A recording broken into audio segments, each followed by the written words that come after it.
Namaste, aloha. Welcome to another reading of the Bhagavad Gita as it is. My name is Janapati Das. Please accept my respects, everyone. I'd like to take this opportunity to also offer my respectful obeisances unto my spiritual master, Jagad Guru Siddha Swarupananda Paramahamsa Srila Prabhupada. Namo Siddha Swarupananda Paramahamsa Namine Gaurakaruna Swarupaya Radhakrishna Prastayate. And His Divine Grace A.C. Bhaktivedanta Swami Prabhupada, my spiritual grandfather. Namo Bhaktivedanta Swami Namine Gaurakaruna Swarupaya Radhakrishna Prastayate. So we are going to continue with the purport reading from chapter 2. Last time you recall we read through all the verses of chapter 2. So please go back into my YouTube channel, and if you also, to keep the algorithm going, if you've subscribed to my channel, please encourage others to come and subscribe to the channel and like and comment on the videos. This makes it so that the algorithm picks up, more people can see and hear about the books that I've read through and the little videos I've done about Krishna and our dear Gurudev and my spiritual life. So make sure you like, subscribe, comment, and more people can actually see this. Okay, so let's chant a little bit.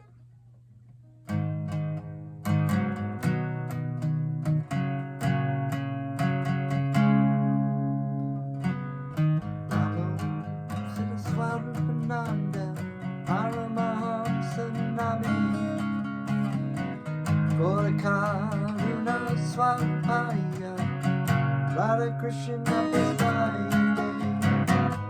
Namo Siddha Swarupananda Paramahamsa Namine Gaurakaruna Swarupaya Radhakrishna Prastayate.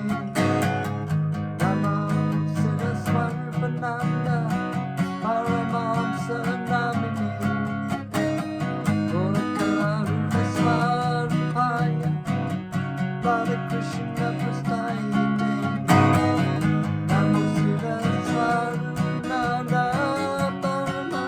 Hare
Haribo.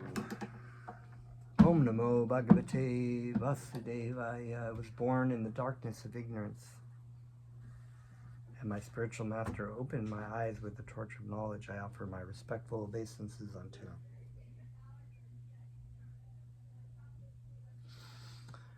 So, we are reading into chapter 2 with the purports. So, Arjuna has basically made his claim, and we've gone through that pretty extensively about the arguments that he was making and the Vedic injunctions and the rules and regulations and the purposes of the rules and regulations. And now Arjuna is beginning to surrender to him, and which is the way that Vedic knowledge is dispersed to people, is through a humble reception, as it's stated in the Bhagavad Gita, try to learn the truth. By approaching the spiritual master, one can render humble service unto the spiritual master. The self-realized soul can impart knowledge because he has seen the truth. This is stated in the Bhagavad Gita, which makes it key to understanding the Bhagavad Gita is to approach a spiritual master humbly and receive the information. So this is what, and you can even kind of see in these pictures that Bhaktivedanta has put, Arjuna is submitting himself and Krishna is enlightening him. So this chapter 2 contents of the Gita summarized. We had gone through this, and basically the Gita of the Gita summarized, chapter 2 is very it's sort of like a summary. It's exactly how it says. It touches upon so many topics which will be more further elaborated by Krishna and Bhaktivedanta Swami Prabhupada in the later chapters. So we're going to get through it. I'm going to try to read through the Sanskrit as best as I can. Please excuse me for my fumbling. I am not a Sanskrit scholar, but I know it's very important because as this being the song of God, this was the language that was sung by Krishna to Arjuna. So text 1. Sanjaya uvacha tam tata kripa yavishtam ashru purna kule kashanam vishidatam idam vakyam uvacha madhusudana.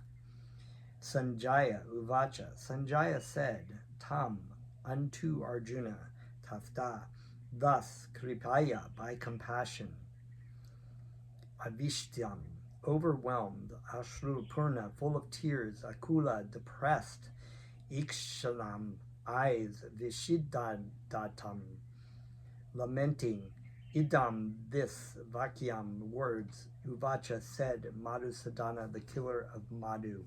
So, very interesting words that describe how Krishna is in this presence of, Arjuna is in the presence of Krishna as a disciple who approaches the spiritual master oftentimes is feeling compassion, overwhelmed, depressed, lamenting, all these things. So Arjuna is feeling all these emotions, but is submitting it to Krishna. So Sanjaya said, this is the translation, seeing Arjuna full of compassion and very sorrowful, his eyes brimming with tears, Madhusadana, Krishna spoke the following words. And so I love this first purport because it summarizes, it basically touches off on so many things here. So the purport: material compassion, lamentation, and tears are all signs of ignorance of the real self. So that's a very, and my spiritual master, he has a lecture comparing or contrasting the difference between true compassion and lamentation for the material body. So material compassion, when we talk about, when my Gurudev is talking about compassion, he's not talking about material compassion, because Arjuna was experiencing compassion for all the bodies of the people that were about to lose their bodies, in this fight, and lamenting over this great destruction, right? And so material compassion, lamentation, and tears are all signs of ignorance of the real self. So basically, Arjuna is experiencing a ignorance of who he really is and what the purpose is, which is what we will get into as we read through this Bhagavad Gita. Compassion for the eternal soul is self-realization. Such powerful words. Compassion for the eternal soul is self-realization. True compassion for the living entity. And this is what my spiritual master Srila Prabhupada said in this lecture, that the real self-realization and real compassion of the living entity, of the spiritual master, of the self-realized soul, is to educate the living entities that they are not their body or mind, but they are actually eternal. This is a true compassion, because otherwise, even if they weren't going to fight this battle, there would be so much suffering and illusion that would propel these spirit souls into their next stage in the material world, in the samsara cycle. The word Madhu Sadhana is significant in this verse. Lord Krishna killed the demon Madhu, and now Arjuna wanted Krishna to kill the demon of misunderstanding that had overtaken him in the discharge of his duty. Wonderful. So Arjuna is, as a disciple, many times, speaking from experience, of course, but we approach our spiritual master for enlightenment, for compassion, for the mercy of our spiritual master, but we are holding on to all kinds of things that needs to be killed. It's like a demon, these demonic attitudes. Like, I think that, Arjuna had these things he was carrying around with. I think I've got a better idea. I don't think fighting is a really good idea, but we should do all these things, and these are all the reasons why I think we should do this. And Krishna he was like, okay, I realize that these things are burdening me. They're possessing me like a demon would possess me. Therefore, I need Krishna to kill it. I need the spiritual master, and Krishna, as being the spiritual master of Arjuna, is doing that. So no one knows where compassion should be applied. So true compassion, they don't know how, people have theories about how, you should be merciful or compassionate towards people. And most of the cases are about materialistic kind of things that are actually demoniac. They're like these demoniac things. So they may be complete delusions about who they really are. And if you're talking about anything that has to do with your body or your mind, or the concepts of your mind, or the desires of your mind, or the misconceptions of your identity, if you're a male or female, or transgender or gay or straight or black or white or whatever, these things that you foster in your mind and you develop, a lot of times people will go, and even in more recent times, so-called religious people will come back and say, please have mercy on these people. The real mercy, the real compassion is to educate them that, you need to recognize who you really are. And oftentimes there's a really nice analogy, or not analogy, but something that my spiritual master has talked to. It is an analogy, I guess you could say. It says the spiritual master comes a lot of times, and just like, you have these fish or whales who get the barnacles on their back, and they're sucking the life out of and the spiritual master has to kind of get the crowbar and sometimes pull these things off, and the disciple's like, oh, you're hurting me. It's like, no, you're actually saving you from these things that are drawing the life out of you. So the compassion, so here he is. No one knows where compassion should be applied. No one really understands where compassion should be really applied. And so they're applying it in all these things. And even if they were to do these things, it wouldn't really be compassion, and they wouldn't really be satisfied. And it would just, you further, with these misconceptions of the identity of the body as a self, draw people further and further away. The more and more kind of perverted you get with it, and the worse it gets. Compassion for the dress of a drowning man is senseless, right? That's a man fallen into the ocean of nescience cannot be saved simply by rescuing his outward dress, the gross material body. So here Bhaktivedanta is making the analogy of a drowning people drowning in the material ocean of nescience. Not the literal ocean, but like the ocean of nescience. Nescience, science means truth, right? Truth. Science, or science, with nescience, it comes from the word science, which comes from the word of truth, which means truth. Negates that, it means actually darkness. Nescience means darkness and ignorance. So nescience is the ocean of nescience, is the material world by which we, our misconceptions cause us to drown in this world. This is a beautiful analogy. So a man fallen into the ocean of nescience can't be saved simply by rescuing his outward dress, the gross material body. So you can't, no matter if from a material point of view, it seems like it's really good. If you're not really educating people about their true identity, about who they really are, and Krishna is about to tell Arjuna, because Arjuna has this sort of outward dress of, oh, I'm lamenting, I'm sad for all these people that are dying, it's a really bad idea, da da da. And Krishna will explain to him very clearly that this is nescience. One who does not know this and laments for the outward dress is called the Shudra, or one who laments unnecessarily. Arjuna was a Kshatriya, right? Kshatriya is a warrior class, and this conduct was not expected from him. Lord Krishna, however, can dissipate this lamentation of the lamentation of the ignorant man, and for this purpose the Bhagavad Gita was sung by him. It's a beautiful thing. So the lamentation of our false concept, our drowning in the oceans of nescience by thinking, I am this, I am that, this is who I am, this is how I'm going to be happy. It's just like Arjuna is saying, if I kill all my family members, I won't be happy, no one will be happy, society will be bad off. It goes exactly like this with anyone else. This chapter instructs us in self-realization by an analytical study of the material body and the spirit soul, as explained by the Supreme Authority, Lord Sri Krishna.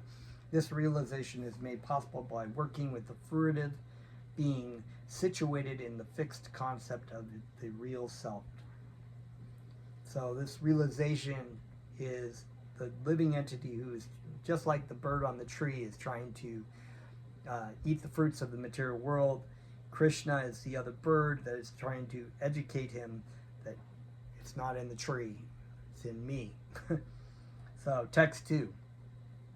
Shri Bhagavan Udvacha Kutaштva Kashmalamam Idam Vishamme Shamu Patishtam Anaryam Chastam Ashvargyam Akirti Kalam Arjuna. Shri Bhagavan Uvacha, the Shri Supreme Personality of Godhead said, Kutaya, where from? Tava, unto you, Kashmalam, dirtiness, Idam, this lamentation, Vishame, this hour of crisis, Samu Pashtititam, arrived, Anarya, persons who do not know the value of life, Justam, practiced by Ashvaryam, that which does not lead to higher planets. Kirti, infamy, Karyam, the cause of Arjuna, O Arjuna. So translation, we already need some very interesting words in there, the synonyms. The Supreme Person, Bhagavan, said, my dear Arjuna, how have these impurities come upon you?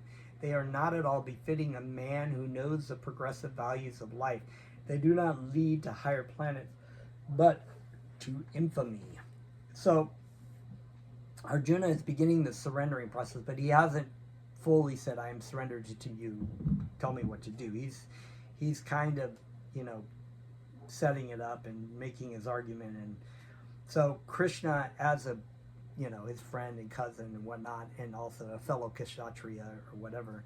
He's not really, he's not a Kshatriya or anything, actually. Krishna is the Supreme Personality of Godhead, but he is a great warrior, right? So he understands the value, because the Varnashram system has come from Krishna. So he's kind of saying, As a kshatriya, these are not really fitting values. They're impurities. They're dirty. They're like completely what would they call, a karma, right? They're not the values as a kshatriya you're supposed to be doing. They're not a progressive. You're trying to say that these are all like these rules and regulations applying to the situation. This situation is like progressive. It's not. And it's understood that kshatriyas who fight in battles will most likely go to higher planets, heavenly planets, situations. Sorry, my thumb. Okay, there we go. Someone trying to call me. Okay, so yeah, he's still addressing Arjuna kind of as another kshatriya here. Purport: Krishna and the Supreme Personality of Godhead are identical. Krishna is the Supreme Personality of Godhead. That's what's understood about this Bhagavad Gita as it is. Therefore, Lord Krishna is referred to as Bhagavan throughout the Gita. Bhagavan is the ultimate in the absolute truth. Absolute truth is realized in three phases of understanding, namely Brahman, or the impersonal, all-pervasive spirit, Paramatma, or the localized aspect of the Supreme within the heart of all living entities, and Bhagavan, or the Supreme Personality of Godhead, Lord Krishna.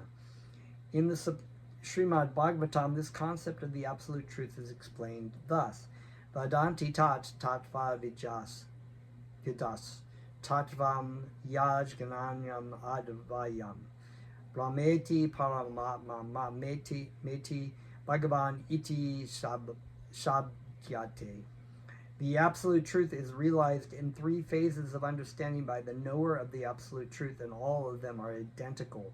Such phases of the absolute truth are expressed as Brahman, Paramatma, and Bhagavan.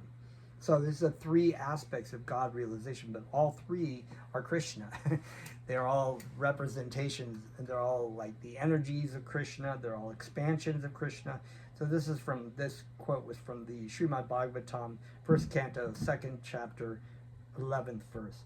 These three divine aspects can be explained by the example of the sun, which also has three different aspects, namely the sunshine, the sun's surface, and the sun planet itself. So these are analogies that people can explain, because a lot of yogic monoism or impersonalism, Mayavadi philosophy, comes from this sort of aspect of thinking that all is Brahman, right?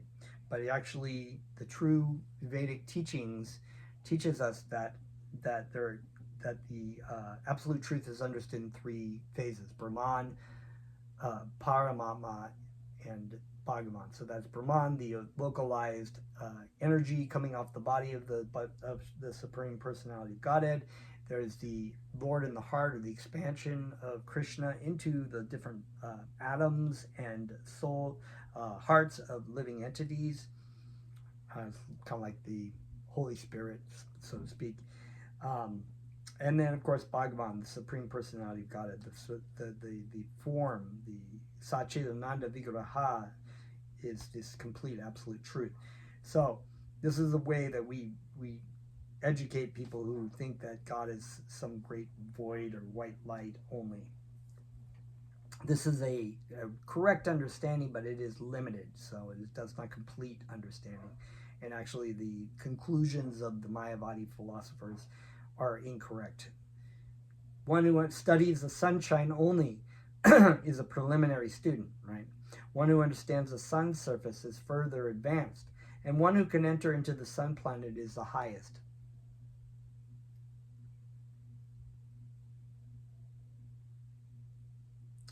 Ordinary students who are satisfied by simply understanding the sunshine, its universal pervasiveness, and the glaring effulgence of the impersonal nature can be compared to those who can realize only the Brahman feature of the absolute truth, right? So you see this dazzling light of the sun.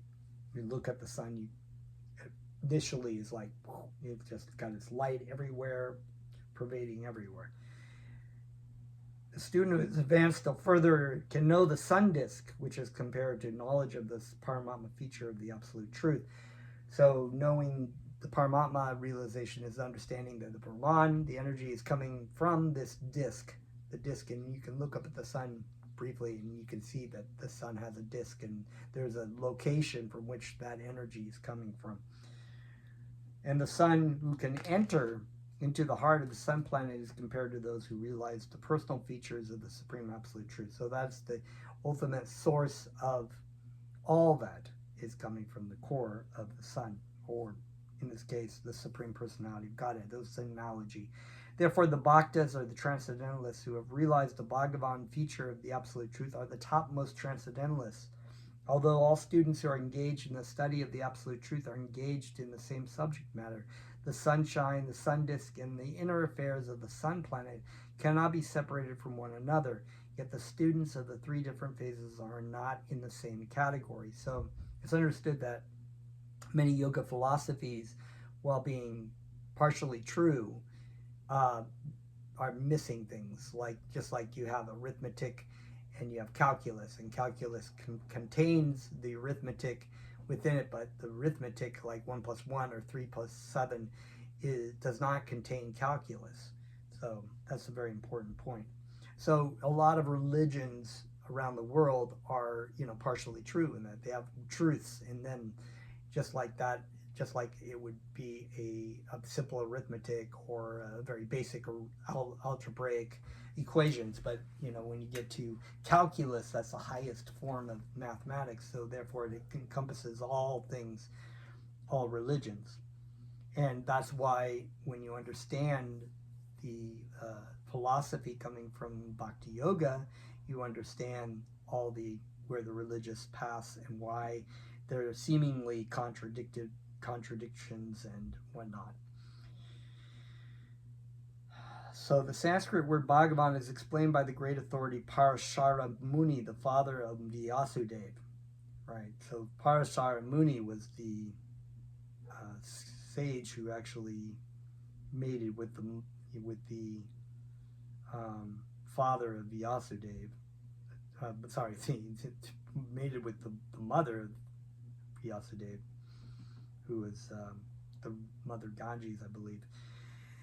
The Supreme Personality of Godhead possesses all riches, all strength, all fame, all beauty, all knowledge, and all renunciation is called Bhagavan. So that's a really good analogy, because all great and attributes that sometimes we find in partial bits in living entities, like some living entities are very beautiful, some are very rich, some may be very rich and very intelligent, but they don't have all the attributes in full. Krishna is the source of all. That's why he's the Supreme Personality of Godhead. There are many persons who are very rich, very powerful, very beautiful, very famous, very learned, and very much detached, but no one can claim that he possesses all riches, all strengths, etc. entirely. Only Krishna can claim this, because he is the Supreme Personality of Godhead. No living entity, including Brahma, Lord Shiva, or Narayan, can possess opulences as fully as Krishna. Therefore, it is concluded in the Brahma Samhita by Lord Brahma himself that Lord Krishna is the Supreme Personality of Godhead. No one is equal to or above him. He is the primeval Lord, or Bhagavan, known as Govinda, and he is the supreme cause of all causes. So nothing higher, nothing equal to all great demigods and whatnot. They are not, there's philosophies of monism that say that they're all the one Brahman, and they're just different manifestations. There is no actual proof of that in scripture. It's actually quite the contrary. Ishvaraha Parama Krishna Sachidananda Vigraha Nandir Adir Govinda Sarva Karna Karnam. There are many personalities possessing the qualities of Bhagavan, but Krishna is a supreme, because none can excel him. He is a supreme person, and his body is eternal, full of knowledge and bliss. He is the primeval Lord Govinda, and is the cause of all causes. Brahma Samhita, chapter 5, verse 1. So let's say that there are very powerful living entities within the universe, Lord Brahmas and Lord Shivas and different Lord Indras, and many very powerful, but they don't have all the attributes of Krishna. In the Bhagavatam, also, there is a list of many incarnations of the Supreme Personality of Godhead, but Krishna is described as the original personality of Godhead, from whom many, many incarnations and personalities of Godhead expand. Etek chamsha kala. Pumsha Krishna tu Bhagavan Svayam. Indrai Vyakulam Lokam Miradanti Yuge Yuge. All the lists of the incarnations of Godhead submitted herewith in either plenary expansions or parts of the plenary expansions of the personality of Godhead. But Krishna is the supreme personality of Godhead himself. Bhagavatam, 1st canto, 3rd chapter, 28th verse. Therefore, Krishna is the original supreme personality of Godhead, the absolute truth, the source of both the supersoul and the impersonal Brahman. In the presence of the supreme personality of Godhead, Arjuna's lamentation for his kinsmen is certainly unbecoming, and therefore Krishna expressed his surprise with the word kutash, wherefrom such unmanly sentiments were never expected from a person belonging to the civilized class of men known as Aryans. So, just to clarify, there's a lot of perversions that happened from the Nazi regime, and they stole and perverted many Vedic concepts, including the word Aryan. Aryan was spiritually minded people, right? This was people who were following the Vedic principles. The word Aryan is applicable to persons who know the value of life and have a civilization based on spiritual realization. So that's a very amazing concept, actually, is that which is really what societies strive for. But in this day and age, there is no system, whereas before the Vedic system of Varnashram was applied so that there would be ultimately an Aryan civilization. In other words, a civilization that was built on spiritual realization and understanding what the purpose of life is and what the value of life is, based on understanding that you are not the body, you're a part and parcel of Krishna, and you have a purpose in life. And this is what the Bhagavad Gita is all about. This is what spiritual life is all about. This is what reality is all about. Persons who are led by the material conception of life do not know that the aim of life is realization of the absolute truth, Vishnu or Bhagavan, and they are captivated by the external features of the material world, and therefore they do not know what liberation is. So that's a pretty powerful statement too. Captivated by the glare of material life, they are influenced. They come under the influence of material, the three modes of material nature, and they are completely captivated by the illusion that they are their body, and that they are their mind, and that the purpose of their life is to be sort of the propped up Krishna and to find all happiness and pleasure. But they actually find none of that. They find quite the opposite. So the Bhagavad Gita is a song of God. It is this message of giving up your false ownership and your false conception of who you really are, understanding your relationship to Krishna, and understanding your purpose of what you're supposed to be doing. Persons who have no knowledge of liberation from material bondage are called non-Aryans. So they're not, basically most people. Actually, that's Kali Yuga life, and just getting worse. But, thank God for Lord Chaitanya and his mission. Although Arjuna was a Kshatriya, he was deviating from his prescribed duties by declining to fight. This act of cowardice is described as befitting the non-Aryans.